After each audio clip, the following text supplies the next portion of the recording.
영국에 있는 교회에서 이제 오래전에 뉴질랜드에 선교사를 파송했습니다. 몇 년 동안의 선교 활동 후에 야만적인 이 괘씸한 지 얼마 되지 않는 원주민들을 모아놓고 이 선교사님께서 이제 성찬을 베풀고 있었어요. 그런데 원주민 한 사람이 무릎을 꿇고 성찬을 받으려다가 갑자기 교회 반대편으로 황급하게 달려가는 겁니다. 그리고 잠시 후에 다시 와서 앉아요. 성찬이 끝날 즈음에 그 선교사님이 그 이유를 묻습니다. 그러니까 이 원주민이 이렇게 답변을 합니다. 무릎을 꿇고 성찬을 받으려고 할 때에 아버지를 죽이고 그 피를 먹은 이웃 종족의 추장이 자신의 다음 성찬 차례임을 제가 알게 되었습니다. 나는 그를 만나면 죽이기로 이웃 종족에게 약속했고 신에게 약속을 했습니다. 그 사람을 보는 순간에 복수를 해야겠다는 충동에 압도되었지만은 보시다시피 그 힘에서 벗어나려고 돌진한 겁니다. 그 순간에 자기를 못 박은 자를 위해서 이렇게 기도를 했습니다. 선교사님, 아버지 저들을 용서하세요. 자기들이 하는 것을 알지 못합니다라고 기도하시던 그 예수 그리스도께서 생각이 나시고 스데반 집사님이 생각이 나셨기 때문에 자기도 그 기도를 했다는 겁니다. 그러면서 아버지를 죽인 사람을 용서할 수 있다는 생각이 들어와 다시 이 자리에 와서 성찬을 받게 되었습니다. 우리도 이 성찬을 받을 때마다 용서를 알아야 합니다. 우리 주님께서 얼마나 큰 용서를 우리에게 베푸셨는지 우리가 그것을 깨달아 알아야 돼요. 근데 그것을 깨닫지 못하면 우리가 성찬을 받는다 해도 거기는 어떤 의미가 없을 겁니다. 바로 그 용서의 떡이라고 하는 것이 우리가 받는 떡인 것입니다. 그리고 그 용서의 잔이 우리가 받는 잔이죠. 주님의 엄청난 용서를 받고도 또 용서하지 못하는 사람이 우리의 마음속에 자리 잡고 있지는 않는가. 우리가 용서를 먼저 하고 떡과 잔을 받아야 하는 것입니다. 이 떡과 잔을 받는 순간에 미움과 증오의 마음이 사라지는 역사가 있어야 한다는가. 오늘 본문은 예수님께 제자들의 최후의 만찬을 기록을 하고 있어요. 오늘 12절 말씀에도 최후의 만찬이 있었던 때는 무교절의 첫날, 즉 6월절 양을 잡는 날이라고 기록을 합니다. 예수님께서 6월절을 잡수실 때가 되자 제자들과 미리 준비해 놓은 식탁에 앉으십니다. 신학적인 이야기지만 구속사적인 의미에서 이 자리는 굉장히 영적으로 깊은 의미가 있는 자리입니다. 마지막 식탁을 중심으로 하나님께서 구속 사업을 이어갈 제자들과 함께 마지막 대화를 나누시는 거예요. 오늘 본문 14장 22절에서 25절까지의 말씀인데 이와 비슷한 평행 본문인 이 누가복음엔 더 자세하게 이 이야기를 이렇게 기록을 합니다. 누가복음 22장 14절과 15절은 이렇게 기록을 하고 있어요. 때가 이름에 예수께서 사도들과 함께 앉으사 이르시되 내가 고난을 받기 전에 너희와 함께 이 유월절 먹기를 원하였다라고 이야기를 합니다. 예수님께서 여기에 6월절 식사를 출애굽을 기념하는 식사의 단순한 의미가 아니라 고난과 죽음을 앞둔 아주 비장한 결단이 있는 어떤 기념사적인 식사였음을 우리가 알 수가 있어요. 죽음을 앞둔 예수님께서 이제 마지막 식사를 나누면서 자신의 일을 제자들에게 실천해 주기를 기대하면서 그들과의 연대성을 다시 한번 확인시켜주고자 하시는 이 만찬이 바로 최후의 만찬이었다는 것입니다. 기념하다라고 하는 의미는 죄송합니다만 아남네시스라고 하는 헬라어의 의미가 있습니다. 이것은 기억을 뜻하는 것입니다. 기념하는 것은 기억하라는 것이죠. 성찬을 행하면서 예수님의 삶을 기억하라는 겁니다. 단순히 죽은 사람을 추모하는 것이 아니라 예수님의 삶, 그분의 희생을 우리가 생생하게 기억하라는 거예요. 예수님의 고난과 죽음을 기억하면서 우리를 대속하신 그 은혜를 감사해야 한다는 것입니다. 여기에 이 성찬의 기원과 목적이 있다는 거예요. 우리 자신의 죽음을 미리 보신 예수님께서 제자들에게 서로 사랑하라는 새 계명을 주시고 또 이 최후의 만찬을 통해서 성만찬을 제정해 주시면서 예수가 죽는 의미가 뭔지, 내가 너희를 위하여 죽는 의미가 무엇인지를 다시 그들에게 가르쳐주고 있는 것입니다. 오늘 우리는 이를 통해서 우리가 지켜야 할 이 믿음의 모습이 무엇인가, 오늘 말씀을 통해서 몇 가지 영적인 교훈을 얻고자 합니다. 먼저 첫째로는 말씀의 순종으로 예수님의 준비에 동참하는 사람들이 되어야 한다는 겁니다. 우리가 인생을 사는데 어떤 일을 이루는데 준비를 한다는 것은 아무리 강조해도 부족함이 없을 거예요. 나폴레옹이 러시아 정벌에서 실패한 것도 이 준비의 부족이었고 또 우리 조선시대 때 임진왜란을 막지 못한 것도 이 준비의 부족이었습니다. 벤자민 디즐레일리온이라고 하는 사람 이런 유명한 이야기를 했죠. 인생에서 가장 큰 성공의 비결은 준비된 상태에서 기회를 맞이하는 것이라고 했습니다. 성경에 나오는 5 처녀를 보세요. 준비하지 못했다가 신랑이 올 때에 잔치에 참여하지 못함을 우리는 볼 수가 있습니다. 미래를 준비하는 데는 참 예측 능력이 우리에게 필요한 거예요. 가을이 되면은 겨울을 준비하고, 임신한 여인은 출산을 준비합니다. 결혼을 앞둔 처녀는 결혼을 예비해서 신부석을 받고 미래를 준비합니다. 그러니까 미래를 예측한다고 하는 것은 다가올 변화에 대해서 미리 내가 예비하고 대비하고 그 변화에 수반되는 사회적인 기회를 포착한다는 데 도움이 되죠. 우리가 보면은 이 먹구름이 끼면은 우산을 준비하는 것과 마찬가지예요. 미래를 예측하면서 사는 사람이 지혜로운 사람이고, 그 예측이 정확하면 정확할수록 우리의 삶에 유익을 가져다 주는 것도 사실입니다. 그런데 보십시오. 우리가 미래를 예측하기 위해서 많은 공부를 하지만 그게 쉽지가 않습니다. 그러나 우리 예수 믿는 사람들은 말씀으로 미래를 준비하는 사람들인 줄 믿습니다. 말씀에 의존하여 사는 사람들이에요. 성경에 예수님께서 재림하신다고 말씀하십니다. 그래서 우리 그리스도의 사람들은 재림을 준비하는 삶을 살고 있어야 되는 거예요. 성경은 또 천국이 있다라고 하나님이 말씀하셨습니다. 그래서 천국에 대한 삶을 준비하는 것이 그리스도의 삶이라는 거예요. 우리가 가진 지혜나 경험이나 지식을 최우선으로 하여서 우리의 미래를 준비하는 자들이 아니라고 하는 것입니다. 예수님께서 십자가에서 인류의 구속의 사역을 이루시면서 이제 이 최후의 만찬을 준비케 하시는 우리의 장면을 우리가 오늘 읽었습니다. 그런데 대두적으로 말씀이 또 한 가지 보여주고 있는데, 그것은 자신의 미래의 준비를, 자기가 가지고 있는 지혜를 가지고 대표적인 사람 가롯 유다를 소개하고 있습니다. 오늘 10절 말씀에 보면은 예수님을 대제사장에게 넘겨주려고 했다. 그리고 그가 대제사장에게 찾아갑니다. 그리고 넘겨주는 대가로 돈을 받기로 약속하고 넘겨줄 기회를 찾고 있다고 하는 거예요. 어쩌면 이 가롯 유다는 이 제자들 가운데 가장 지혜로운 사람일 수도 있습니다. 회계를 맡을 정도의 이리와 수리에 굉장히 밝은 사람입니다. 어부 출신이 아니에요. 그는 자신의 지혜로 미래를 준비해요. 오늘 본문에는 대두적으로 최후의 만찬을 준비하는 2명의 제자가 등장합니다. 오늘 여기에는 그 2명의 제자 이름이 나오질 않습니다. 그러나 누가복음 22장 8절에 보면 이 2 사람을 명명하고 있어요. 하나는 베드로와 하나는 요한이라는 겁니다. 그들은 어부지요. 어찌 보면 유다보다 무식한 자일 수도 있습니다. 그런데 예수님은 말씀에 따라서 철저히 이 베드로와 요한은 유월절 만찬을 준비한다고 하는 사실입니다. 그리고 준비할 장소를 예수님에게 묻습니다. 예수님의 지시에 따라서, 예수님의 말씀에 따라서 전적으로 신뢰하고 준비하죠. 성내로 가라 그러면은 말씀하면 그들은 성내로 들어갑니다. 물 한 동이를 가지고 가는 사람을 너희가 만날 것이라 말씀하시면은 물동이를 나르는 자는 일반적으로는 이 시대는 여자입니다. 여기에 나오는 사람들은 베드로와 요한은 남자예요.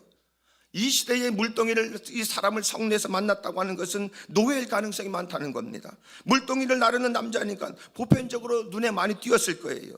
그들을 따라가라는 거예요. 그리고 따라갑니다. 그래서 그 집 주인에게 말하는 거예요. 선생님 말씀에 내가 내 제자들과 함께 유월절을 먹을 나의 객실이 어디 있느냐 말씀하십니다. 우리가 어떻게 해야 합니까? 그러면 자리를 베풀고 예비된 큰 다락방을 그가 너희들에게 보여줄 것이라고 말씀해요. 그러니까 예수님은 미래에 대해서 모든 것을 다 아시고 이 베드로와 요한에게 지시하시죠. 그들은 어떻게 합니까? 말씀에 따라 준비해요. 우리 16절 말씀에도 보면은 제자들이 나아가 성내로 들어가서 예수께서 하시던 말씀대로 만나서 유월절 음식을 준비하였다고 말씀하고 있습니다. 말씀이 가라는 대로 가고 말씀이 멈추는 것이, 말씀에 의존하여서 인생을 설계하고 준비하는 사람들이 바로 베드로와 요한이었다고 하는 것입니다. 여러분, 역사는 하나님이 통치하심을 우리는 믿어야 하는 거예요. 그러면 우리의 인생도 하나님께서 통치하심을 믿어야 하는 것입니다. 아브라함이 하나님께서 떠나가라 하니까 미래를 모르지만은 아브라함 무엇을 의지하고 갑니까? 말씀이 의지하여 떠났다고 했어요. 그래서 결국 그는 믿음의 조상이 되었다는 겁니다. 노아가 방주를 예비하라고 하니까 그 말씀에 의지하여서 미래를 준비했습니다. 결국 그의 가족이 홍수로부터 멸망하지 않고 살아남을 볼 수가 있어요. 예수님이 재림하십니다. 그러면 천국과 지옥이 있습니다. 하나님이 뭐라고 말씀하세요? 히브리서 9장 27절에 한 번 죽는 것은 사람에게 정하신 것이요 그 후에는 심판이 있을 것이다. 악인은 영벌에 의인은 영생에 들어간 날이 반드시 올 것이다라고 성경에 말씀하고 있어요. 우리 믿음의 사람들은 이 말씀에 근거하여 미래를 준비해야 하는 것입니다. 오늘 너무나 많은 믿는 사람들도 상황에 의존하면서 미래를 준비하는 사람들이 많아요. 나에게 유익이 되느냐, 편리한 것이냐, 기쁨이 되느냐, 미래를 준비하는 기준으로 삼는 경향이 있어요. 물론 그것도 필요한 것입니다. 그러나 우리 주님 앞에 설 때에 비록 내가 유익이 없어도 이 말씀에 의존해서, 내가 편리하지 않아도 이 말씀에 의존해서, 내게 기쁨이 없어도 이 말씀에 의존해서 우리는 미래를 준비해야 되는 것입니다. 순간순간 말씀에 의지하여서 미래를 준비하면 주님께서 저와 여러분들 앞에 놓여있는 홍해도 갈라지게 해주시고 요단도 건너게 하시고 여리고성을 무너뜨리게 해주실 줄 믿습니다. 두 번째로는 후회가 아니라 은혜를 누려야 되는 거예요. 후회가 아니라 회개하는 은혜가 있어야 된다는 겁니다. 우리가 살다 보면 모든 사람들이 죄를 짓습니다. 다른 제자들도 마찬가지예요. 유다뿐만 아니라 모든 제자들이 예수님이 십자가 지는 것을 달가워하지 않았습니다. 마리아는 향유를 부어가지고 준비하였지만은 제자들은 십자가 지는 것을 거부했습니다. 베드로를 보세요. 예수님을 3번이나 모른다 부인하고 저주까지 하지 않습니까? 그런데 그의 인생은, 이 베드로의 인생은 파멸로 끝난 것이 아니라 은혜를 누리는 삶이 그의 마지막이었다는 것을 우리가 또한 볼 수 있습니다. 똑같이 죄를 지었는데 베드로는 그렇게 축복의 사람이 되었음에도 불구하고 유다는 은혜를 누리지 못하는 저주받는 사람이 되었는가? 한 가지입니다. 유다는 후회는 했지만 회개를 하지 않습니다. 예수를 은전 30냥에 판 잘못을 깨닫고 후회해요. 그러나 회개했다는 내용이 유다에게 나오질 않습니다. 죄책감을 인해 가지고 자살로 그의 모든 인생을 마감해요. 자신의 방법으로 해결해 버립니다. 하나님의 은혜에 맡기지 못했다는 거예요. 하나님께 나와 회개하고 용서받고 한량없는 하나님의 은혜의 바다에 들어와 쓰임받으면 많은 사람들에게 유다의 잘못이 있다 할지라도 교훈과 감동을 주고 자신의 인생이 축복이 될 텐데 유다는 그렇게 삶을 마감하지 못했다는 겁니다. 사람들은 다 사연들이 있지요. 그러나 그 사연으로 사람을 죽이기도 하고 우리 스스로를 죽이기도 합니다. 누구나 실수하고 잘못이 있어요. 그런데 은혜를 축복으로 누리지 못하고 저주로 만드는 사람은 그것들을 잘못 처리하고 경우에 많습니다. 뼈에 사무친 이 사연으로 만들어서 스스로를 용서하지 못하고 그 사연으로 모든 것을 판단하고 다른 사람을 정죄하고 심판해요. 예수님은 유다에게 회개의 기회를 참 많이 주셨습니다. 그런데 깨닫지를 못하는 거예요. 자신의 심각한 죄를 외면하고 합리화하고 자기가 하는 일의 정당성을 위해서 애써 회피하는 장면이 곳곳에 나옵니다. 이미 예수님이 세족식을 하시지요. 세족식을 하실 때도 예수님이 제자들의 발을 씻기시면서 너희가 깨끗하나 다는 아니다라고 말씀하십니다. 그러면서 요한복음 33장 11절에 이는 자기를 팔 자가 누군지 아심이라고 했습니다. 예수님이 아시고 회개의 기회를 유다에게 준 거예요. 오늘 말씀은 성만찬 때입니다. 직접적으로 지적가서 회개할 수 있는 기회를 주셨어요. 18절을 보니까 나와 함께 먹는 자가 그라 이렇게 이야기를 합니다. 이때 유다의 마음이 찔렸을 거예요. 나와 함께 먹는 자가 그라는 거예요. 그럼 자기 아닙니까? 그런데 제자들이 근심하여 뭐라고 합니까? 나입니까? 나입니까? 라고 스스로에게 얼굴을 보면서 물어요. 이때 유다 마음이 찔렸을 것인데 유다가 뭐라고 합니까? 선생님 저입니까? 라고 묻습니다. 위선적이죠. 뒤에서는 예수를 죽일 음모를 하면서 겉으로는 천사의 옷을 입고 있는 거예요. 그때 예수님께서 뭐라고 말씀하십니까? 20절 말씀이에요. 나와 함께 손을 넣는 자라고 합니다. 답변을 해주셨잖아요. 그게 나입니까? 라고 물었을 때에 뭐라고 하셨습니까? 나와 함께 그릇에 손을 넣는 자라 말씀하셨어요. 그런데도 깨닫지를 못합니다. 회개하지 않아요. 여러분 이런 것을 보면 깨닫는 것도 은혜더란 말입니다. 회개하는 것도 은혜예요. 21절 말씀에 보면 인자는 자기에게 대하여 기록된 대로 가거니와 인자를 파는 그 사람에게는 화가 있으리로다. 그 사람은 차라리 나지 아니었더라면 자기에게 좋을 뻔하였느니라 말씀하십니다. 요한복음에 보면 베드로가 요한에게 누가 배신자라고 구체적으로 물어요. 예수님께서 대답하시기를 요한복음 13장 26절에 보니까 내가 한 조각을 적셔다 주는 자가 그라 하시고 곧 한 조각을 적셔서 가룟 시몬의 아들 유다에게 주었다고 했습니다. 아주 구체적으로 예수님이 지적하셨어요. 회개할 기회를 마지막까지 주시는 겁니다. 간접적인 방법으로도 못하니까 직접적으로 콕 찍어서 지적해도 회개하지 않아요. 이미 마음이 애굽의 바로와 같이 강팍해졌습니다. 성경은 그 이유를 뭐라고 이야기하는 거 아니? 누가복음 22장 3절에 12 중에 하나인 가룟이라고 부르는 유다에게 사탄이 들어갔다고 했습니다. 탐욕에 중독된 유다의 마음을 이미 사탄이 점령해 버렸다는 거예요. 노예가 되었다는 거예요. 속한 자가 되어버렸다는, 거짓과 불의의 아비인 사탄에게 지배를 받으니까 하나님의 독생자, 이 세상의 구원자 되신 그리스도를 배신하는 것이 배신으로 생각되지 않는 겁니다. 우리는 다 죄인이에요. 우리 하나님을 회개하고 하나님의 은혜의 품에 돌아오기를 기대하고 있습니다. 탕자처럼 나간 아들을 받아주시는 것이 하나님이십니다. 또 베드로후서 3장 9절에 보니까 주의 약속은 어떤 이들이 더디다고 생각하는 것 같이 더딘 것이 아니라 오직 주께서는 너희를 대하여 오래 참으사 아무도 멸망하지 아니하고 다 회개하기에 이르기를 원한다고 했습니다. 이것이 하나님의 마음인 것이에요. 오늘 사랑하신 여러분, 믿음으로 쫓아 하지 않는 것이 모든 것이 죄라고 했습니다. 사도 바울은 내 수준과 사람의 수준이 아니라 우리가 믿음의 수준으로 살아야 되는 것입니다. 우리가 회개를 통해서 죽음을 경험하고 주님의 통치권으로 밑으로 가야 되는 거예요. 그래서 부활하신 주님께 내 안에 사시는 겁니다. 그러므로 하나님의 은혜를 우리가 누리기 위해서는 우리가 날마다 하나님 앞에 우리의 죄된 속성들을 회개해야 되는 거예요. 후회하는 것은 양심의 가책을 받습니다. 그러나 죄를 돌이키지는 못해요. 유대는 가책이 너무 커서 자신의 목을 매달 만큼 그에게 참을 수 없는 고통을 안겨다 주었어요. 후회의 결과가 뭡니까? 유다에게 후회의 결과가 뭐예요? 돈을 포기합니다. 그러나 용서하시는 하나님께 이 유다는 나오질 못했습니다. 그리고 자기의 지식과 경험으로 자살하며 양심의 가책을 처리해버립니다.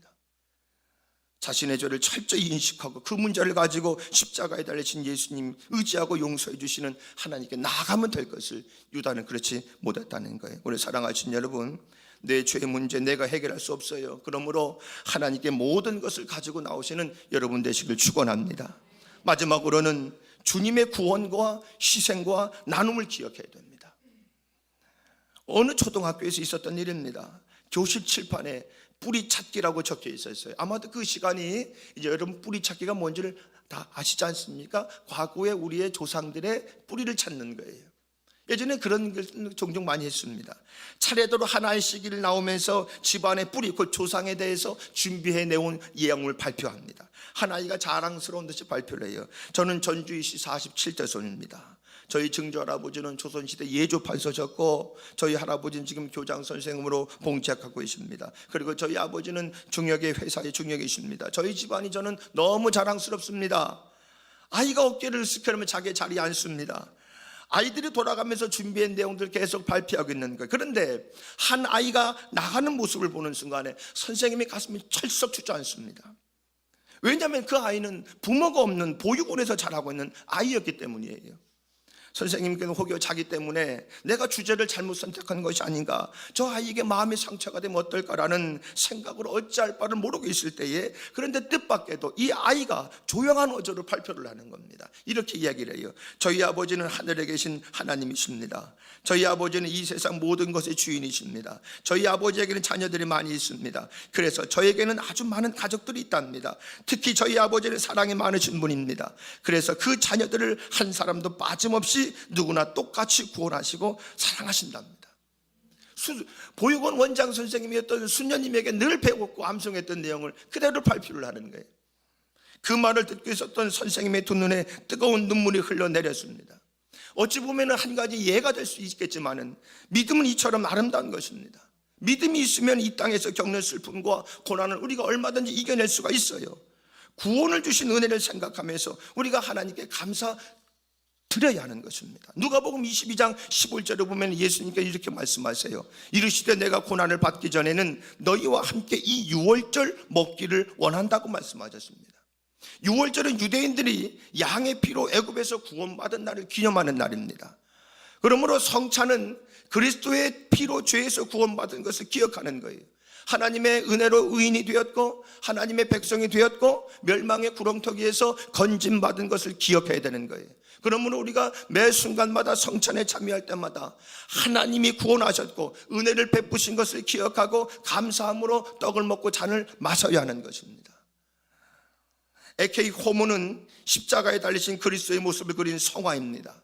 독일 화가였던 슈텐베르그라고 하는 사람의 작품인데 그 그림 밑에 이런 글이 적혀 있어요. 나 너를 위해 이 일을 했건만 너는 날 위해 무엇을 했느냐.